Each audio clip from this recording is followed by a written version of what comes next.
Welcome to Sunita study zone. আজকে আমরা PSC মিসলেনিয়াসের এই বইটা থেকে পিএসসি মিসলেনিয়াসের যে প্রিভিয়াস ইয়ার আছে সেই প্রিভিয়াস ইয়ারের আমরা স্ট্যাটিক জিকে পোর্শনটা সেটা কভার করব 2019-এর। তো চলো দেখা যাক কি কি কোয়েশ্চেন এসেছে জিকে থেকে। আমি সাবজেক্ট ওয়াইজ করছি তাহলে সুবিধা হচ্ছে। আশা করি আগের যে ভিডিওগুলো আছে সেটা তোমরা দেখেছো, ফিজিক্স, কেমিস্ট্রি, বায়োলজি সব ভিডিওগুলো, আর এই ভিডিওটাও দেখো, মানে তোমাদের ভালো লাগবে। তো চলো শুরু করা যাক। ফার্স্ট হচ্ছে which of the following author has written a famous novel Palamau. Palamau এই নোভেলটা কে লিখেছে? লিখেছে হচ্ছে সঞ্জীব চন্দ্র চট্টোপাধ্যায়। তাহলে পালামৌ কে লিখেছে? পালামৌ লিখেছে সঞ্জীব চন্দ্র চট্টোপাধ্যায়। সঞ্জীব চন্দ্র চট্টোপাধ্যায় কি ছিলেন? ইনি ছিলেন বঙ্কিমচন্দ্র চট্টোপাধ্যায়ের এল্ডার ব্রাদার ছিলেন সঞ্জীব চন্দ্র চট্টোপাধ্যায়। পালামৌ এটা অ্যাকচুয়ালি একটা মানে বাংলার একটা বলতে পারো যে একটা ট্রাভেল রিলেটেড একটা নোভেল, ভ্রমণ কাহিনী, সেটা নিয়ে পালামৌ লেখা হয়েছে। হলো। এবারে নেক্সট আসছি আমরা পরের কোয়েশ্চেনে, সেটা হচ্ছে নিবারণ চক্রবর্তী ইজ এ ক্যারেক্টার। নিবারণ চক্রবর্তী একটা ক্যারেক্টার, মানে কোথাকার, কোন নোভেলের? রবীন্দ্রনাথ ঠাকুরের কোন নোভেলের ক্যারেক্টার ছিল এবং তিনি কোন প্রফেশনে বিলং করতেন? এটা হচ্ছে রবীন্দ্রনাথ ঠাকুরের যে শেষের কবিতা দ্য লাস্ট পোয়েম, এই শেষের কবিতার একটা ক্যারেক্টার ছিলেন, সেটা হচ্ছে নিবারণ চক্রবর্তী, এবং তিনি মানে প্রফেশন হিসেবে পোয়েট ছিলেন। হলো। এইবারে আরো কিছু কোয়েশ্চেন আছে, যেমন ধরো এইটা which of the following novels below is a story of a little girl. এর মধ্যে কোনটা একটা লিটিল গার্লের স্টোরি? সেটা হচ্ছে পলিয়ান্না। এটা 1930-এ লেখা, সেটা হচ্ছে 1930-এ release by Eleanor H porter. উনি লিখেছেন একটা হচ্ছে story of a little girl নিয়ে নোভেলটার নাম হচ্ছে পলিয়ান্না, 1913। এই স্ট্যাটিক জিকে দেখতেই পাচ্ছ তোমরা, যে মানে কোথা থেকে আসছে বলা বড্ড মুশকিল, মানে বিভিন্ন লেখক এবং তাদের বইগুলো, যেগুলো হয়তো সচরাচর অন্যান্য পরীক্ষার জন্য আসে না, কিন্তু এক্ষেত্রে কিন্তু তোমাদের সেটা পড়ে রাখতে হবে। নেক্সট কোয়েশ্চেন দেখো, which of the following archaeological site is situated in West Bengal. কোনটা ওয়েস্ট বেঙ্গলে অবস্থিত? ওয়েস্ট বেঙ্গলে অবস্থিত মোগলমারি, এটা ওয়েস্ট বেঙ্গলে অবস্থিত। মোগলমারি আর্কিওলজিক্যাল সাইট কি মানে হচ্ছে তোমার প্রত্নতাত্ত্বিক স্থান, মানে যে সমস্ত অঞ্চলে খুঁড়ে আমরা কোনো হিস্ট্রি বা প্রি হিস্ট্রি এই সমস্ত কালে আমরা কিছু প্রত্ন নিদর্শন পেয়ে থাকি, সেটাই হচ্ছে আর্কিওলজিক্যাল সাইটগুলো। তো খনন কার্যের মাধ্যমে সেগুলো পেয়ে থাকি। তো আর্কিওলজিক্যাল সাইট যেটা ওয়েস্ট বেঙ্গলে অবস্থিত সেটা হচ্ছে মোগলমারিতে অবস্থিত। মোগলমারি কোথায় অবস্থিত যদি বলো? ওয়েস্ট বেঙ্গলে পশ্চিম মেদিনীপুর জেলায় অবস্থিত। আর এখানে মাটি খুঁড়ে কি পাওয়া গেছে মোগলমারিতে পাওয়া গেছে বুদ্ধিস্ট মনেস্ট্রি পাওয়া গেছে। এছাড়া ওয়েস্ট বেঙ্গলে প্রচুর, যেমন গঙ্গারামপুরে বানগড়, প্রচুর আর্কিওলজিক্যাল সাইট রয়েছে। Next, which of the following films is Oscar winning documentary on climate change. Climate চেঞ্জের উপরে অস্কার উইনিং ডকুমেন্টারি কোনটা? তো ক্লাইমেট চেঞ্জের উপরে অস্কার উইনিং যে ডকুমেন্টারি সেটার নাম হচ্ছে অ্যান ইনকনভেনিয়েন্ট ট্রুথ। তাহলে কি নাম বইটার নাম হচ্ছে অ্যান ইনকনভেনিয়েন্ট ট্রুথ। এটা মনে রাখতে হবে, যেটা ক্লাইমেট চেঞ্জের উপরে বইটা লেখা হয়েছিল এবং এই বইটা আমাদের অস্কার জিতেছে। এবারে হচ্ছে, আর তোমরা এটা 2006 সালের এই যে অস্কার উইনিং ডকুমেন্টারিটা, এটা কত সালের? সেটা হচ্ছে 2006 সালের। আর এটা যদি বলা হয় যে এইটার মানে ডিরেক্টর কে ছিলেন সেটা, কিংবা কি বিষয়ে লেখা সেটা, এই জিনিসগুলো একটু ডিটেলসে যদিও, কিন্তু মানে আসতেই পারে যে এই যে মানে ক্লাইমেট চেঞ্জ সম্পর্কে যে অস্কার উইনিং ডকুমেন্টারি আছে অ্যান ইনকনভেনিয়েন্ট ট্রুথ, এটা ডিরেক্টর কে ছিলেন। তো তোমরা আমাকে এটা খুঁজে বলবে তো, যে এটা ডিরেক্টর কে ছিলেন, যেটা 2006-এ রিলিজ করে।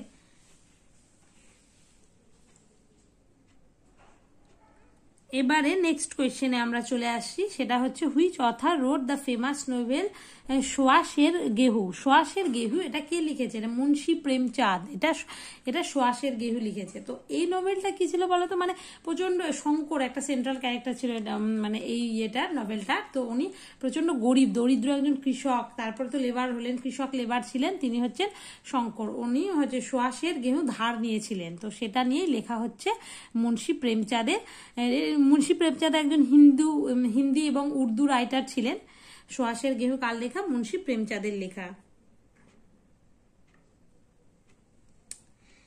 এইবারে নেক্সট বিষয়গুলোতে চলে আসা যাক, সেটা হচ্ছে এরপরে দেখো, Dan Brown's most renowned protagonist David Langdon's is nicknamed. এবার ড্যান ব্রাউন ছিলেন, তো ওনার অতি পরিচিত নায়ক ডেভিড ল্যাংডন, তার ডাক নাম কি ছিল? ডেভিড ল্যাংডনের ডাক নাম ছিল হচ্ছে ডলফিন। ডলফিন ছিল ওনার ডাক নাম। এই জিনিসগুলো পুরোটাই মানে স্ট্যাটিক, যে কারণ উনি হচ্ছে কেন ছিল মানে ডলফিনই কেন, কারণ তিনি কিন্তু কি মানে কি বলবো ডাইভিংটা ভীষণ মানে ভালো করতেন এই ক্যারেক্টারে, তার জন্য ওনার নাম ছিল হচ্ছে ডলফিন। এবারে নেক্সট কোয়েশ্চেনে আসা যাক, সেটা হলো স্ট্যাটিক জিকে। দেখো অনেকটা কভার হয়ে গেছে। এই যে what is the original name of Lata Mangeshkar? Lata মঙ্গেশকরের আসল নাম কি ছিল? লতা মঙ্গেশকরের আসল নাম ছিল হেমা মঙ্গেশকর। যখন তিনি জন্মগ্রহণ করেন ওনার নাম ছিল হেমা মঙ্গেশকর। 1929-এ জন্মগ্রহণ করেন, 2022-এ মারা গেছেন। আরেকটা কোয়েশ্চেন, সেটা হচ্ছে লতা মঙ্গেশকর কবে ভারতরত্ন অ্যাওয়ার্ড পেয়েছিল? সেইটা কিন্তু এসেছিল WBCS কারেন্ট অ্যাফেয়ার্স হিসাবে। 2022-এ রিসেন্টলি মারা গেছেন, তাই লতা মঙ্গেশকর ভারতরত্ন পেয়েছিলেন 2001 সালে প্রথমে ভারতরত্ন পেয়েছেন। ওনার আগে নাম ছিল হেমা মঙ্গেশকর। মীনা মঙ্গেশকর এটা তো ওনার বোনের নাম। তারপরে নেক্সটে আসা যাক, হু is the creator of the first woman detective group গোয়েন্দা গন্ডালু ইন বেঙ্গলি নোবেলস? বাংলা নোবেলে এই যে গোয়েন্দা গন্ডালু, সেটা মানে ক্রিয়েটার কে ছিল? সেটার ক্রিয়েটার ছিল হচ্ছে নলিনী দাস। নলিনী দাস ছিল গোয়েন্দা গন্ডালু তার ক্রিয়েটার। আর এটা কি, এটা একটা স্টোরি ছিল, story of adventures were 4 young school girls solve mystery. 4 জন young school girl mystery solve করতেন, সেটা নিয়েই লেখা হয়েছিল গোয়েন্দা গন্ডালু, যেটা লিখেছেন নলিনী দাস। দেখেছো মানে এইটার মানে কি যে আসবে মিসলেনিয়াসে স্ট্যাটিক জিকেতে বলা বড্ড মুশকিল। তা আমাদের পোর্শনগুলো বাঁচতে হবে, বিভিন্ন বই লেখক দেখতে পাচ্ছ তোমরা, এটাই বেশি ইম্পর্টেন্ট। এবার next, which country did Steffi Graf represent করেছে when she won the gold for women singles tennis player in the Seoul Olympics of 1988? এবার 1988-এ মানে 1988 সালে শিওল অলিম্পিক্সে স্টেফি গ্রাফ যখন স্বর্ণপদক জেতেন, তা তিনি কোন দেশের হয়ে জেতেন? তিনি জিতেছিলেন ওয়েস্ট জার্মানি। ওয়েস্ট জার্মানি হয়ে তিনি জেতেন। আর স্টেফি গ্রাফ বলতে তিনি কিন্তু 22টা টেনিস সিঙ্গেল গ্র্যান্ড স্ল্যাম জিতেছেন। তিনি জার্মানি থেকে বিলং করতেন, আর তিনি শিওর অলিম্পিক জিতেছেন, সেটা ওয়েস্ট জার্মানির হয়ে খেলেছিলেন। এবার তোমরা আমাকে বলো তো যে মানে ওমেন টেনিস প্লেয়ার সেটা নাম্বার 1-এ কে আছে, মানে সবচেয়ে বেশি মানে ওমেনদের গ্র্যান্ড স্ল্যাম কে জিতেছে? সেটা হচ্ছে মার্গারেট কোর্ট।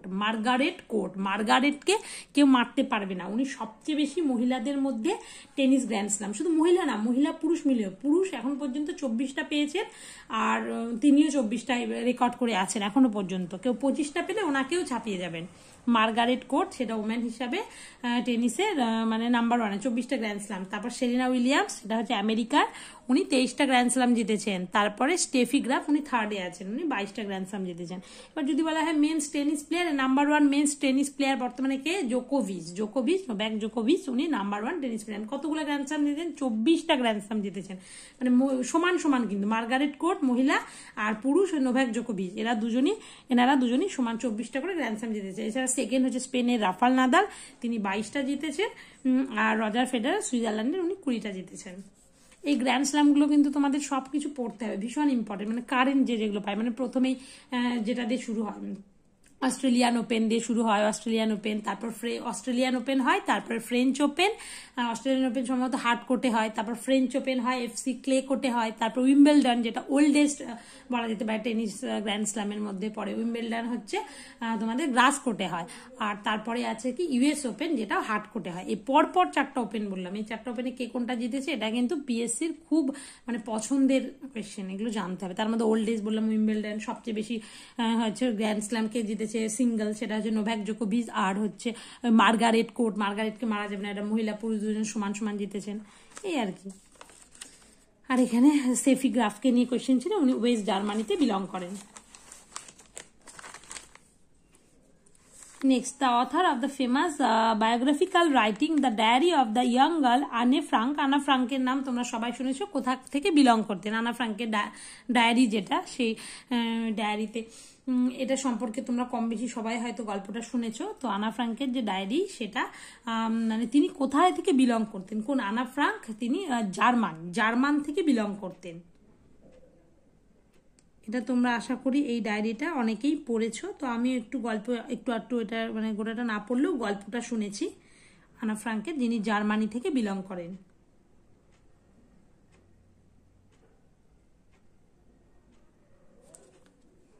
এরপরে নেক্সট কোয়েশ্চেনে চলে যাব আমরা।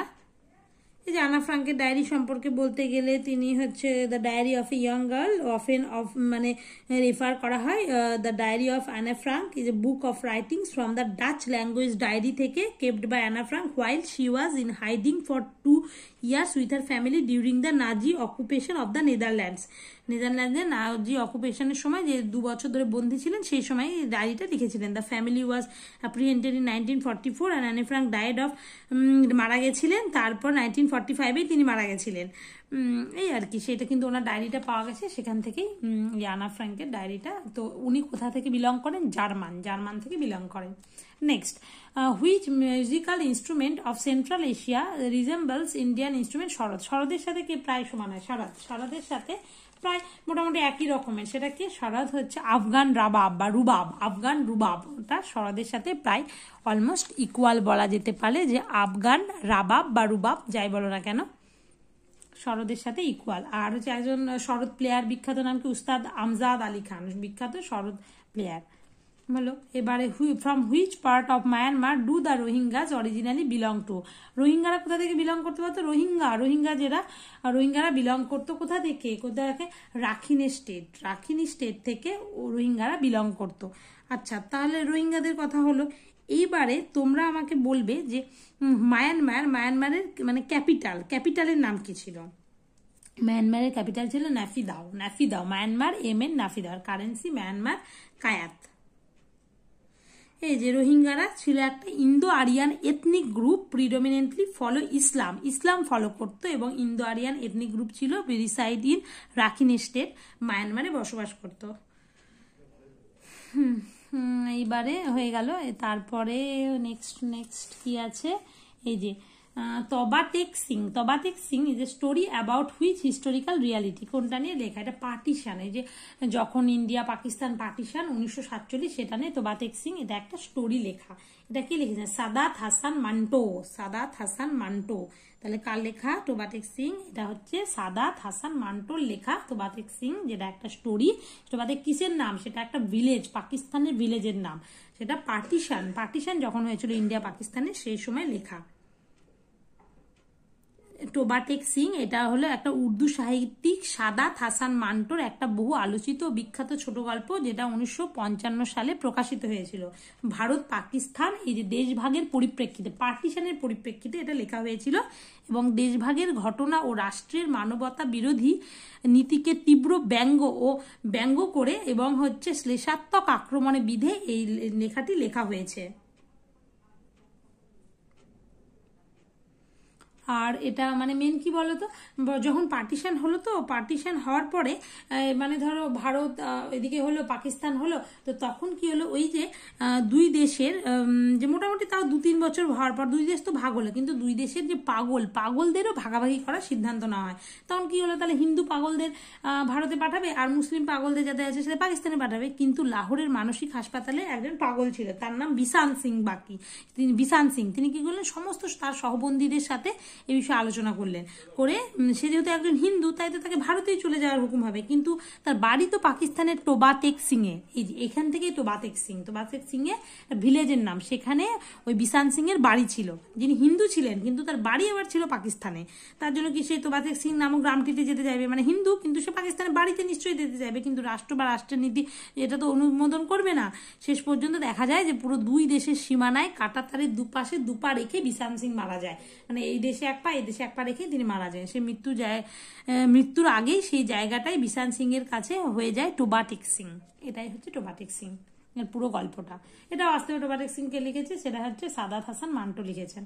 এবং এটা কিসের নাম? একটা গ্রামের নাম, পার্টিশনের সময়। বেশ হয়ে গেল, পুরো গল্পটাই চেষ্টা করলাম বলার। এবারে নেক্সট হচ্ছে Gotipua dance is from which province of India? Gotipua dance কোন প্রভিন্স? গোটিপুয়া ওড়িশা। গোটিপুয়া ওড়িশা, এটা তোমরা আগে প্রথমে এইভাবে মনে রাখবে। এবার তারপর কি কি মনে রাখবে? গোটিপুয়া ডান্স সেটা হচ্ছে precursor of Odyssey classical dance, মানে এখান থেকে ওডিসি ক্লাসিক্যাল ডান্স এসেছে। গোটিপুয়া থেকে ওডিসি ক্লাসিক্যাল ডান্স এসেছে। তার মানে গোটিপুয়া ওডিশা, এখানে কি বলতো, মানে কিছু ইয়াং বয় থাকে যারা অনেকে একসাথে দল বেঁধে তারা মহিলা সেজে তারপর একজন আরেকজনের উপর উঠে উঠে পুরো নাচ করে। এই যে perform by young boys who dress as woman, মহিলাদের ড্রেস পরে করে প্রেস করার চেষ্টা করে। ওড়িশা মানে জগন্নাথ এবং কৃষ্ণকে মানে খুশি করার চেষ্টা করে এই নাচের মাধ্যমে, সেটাই। এবার যদি বলা হয়, দেখ ওড়িশা তো বললাম, ওড়িশা এটা একটা ক্লাসিক্যাল ডান্স। কতগুলো ক্লাসিক্যাল ডান্স বলো তো ইন্ডিয়ার বর্তমানে 9টা ক্লাসিক্যাল ডান্স। বর্তমানে কটা ক্লাসিক্যাল ডান্স? 9টা ক্লাসিক্যাল ডান্স। আমরা কিন্তু আগে জানতাম 8টা, তারপরে মনে হয় রিসেন্ট 21-22 এরকম হবে যে আমাদের ছৌ ডান্স, যেটা আমাদের সেই ছৌ ডান্সটাও ক্লাসিক্যাল ডান্সের লিস্টে পড়ে গেছে। এই জিনিসগুলো কিন্তু জানাটা ভীষণ দরকার, যে কতগুলো কি ক্লাসিক্যাল ডান্সটা ভীষণ ভীষণ ইম্পর্টেন্ট। 9 ক্লাসিক্যাল ডান্স কি কি? যেমন ভারতনাট্যম, হাতে ঘুরে ঘুরে ভারতনাট্যম তামিলনাড়ু, তারপর কত্থক ইউপি, কত্থক বিরজু মহারাজ, তারপর কথাকলি কেরালা, কথাকলি কে দিয়ে কেরালা, কুচিপুড়ি যাচ্ছে অন্ধ্রপ্রদেশে।